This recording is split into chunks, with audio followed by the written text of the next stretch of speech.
I want to start you off with what is happening to our south right now, just to show you how strong this storm system is. There are tornadoes happening right now down over the southeast. Tornado watch around Atlanta. This extends down into the Florida Panhandle. And so this is the same system that is moving up in our direction. And there's going to be a slug of heavier moisture that comes through this afternoon. We're kind of in the middle of this storm. Part one overnight, the northern edge was the snowy edge, and we are waking up to snow this morning. But here's the thing. The winter storm warnings in pink, the winter weather advisories in blue. These go through 7 o'clock tonight because the snow is changing. It is changing to ice and it is changing to rain. And that ice is going to be a major concern to the north and west. Got 4 inches of snow in Waltham, close to it in Lynn. Danvers, Natick picking up 3. Less down to the south. This is a lot of this going to get washed away for the South Coast Cape and the islands by rain. But again, the snow is now transitioning over to a sleet mix with some freezing rain. And that is what is going to be taking over either rain or freezing rain a good portion of this day. And then we're going to add the wind. The winds ramp up tonight and they could gust to 60 miles per hour, where there is a high wind warning west of 495 tomorrow. And the gusts could be around 50 miles per hour closer to the coast. So the wind is going to cause additional problems. Now I want to show you the temperatures because this is really what is going to be the key to what happens today.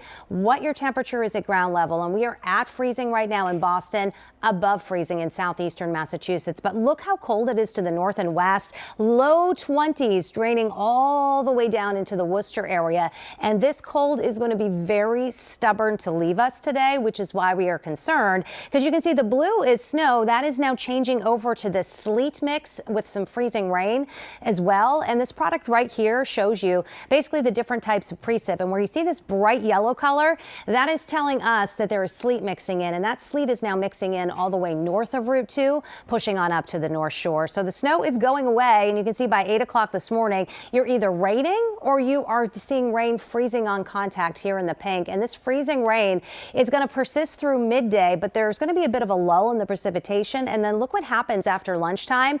It actually starts to pour. Pouring rain could lead to ponding and street flooding in easternmost Massachusetts, but this is all freezing rain out here north and west of 495, particularly with elevation Route 2, the northern Worcester Hills and southwest New Hampshire.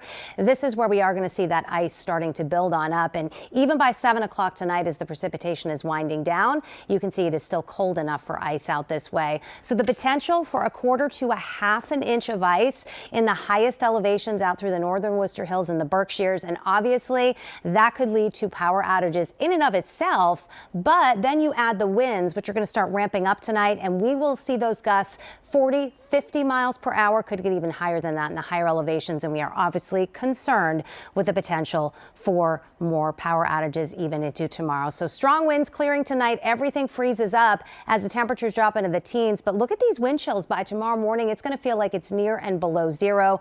And that is going to be the case right into tomorrow. But at least we get back the sunshine tomorrow. Winds settle down midweek. But as we head into the midweek time period, we're going to be watching the potential for another storm that could be developing. Let's talk a little bit more about that potential now with Kellyanne. Yes, and this is following a track that's a little different than the past storms we've been tracking here. So this is setting up to be more of a coastal storm. What we're watching here is the likelihood for this storm to move in with a good amount of cold air already in place. And so more than likely, if we do see the precipitation shield moving toward us, it will likely be in the form of snowfall for Thursday before moving out on Friday morning.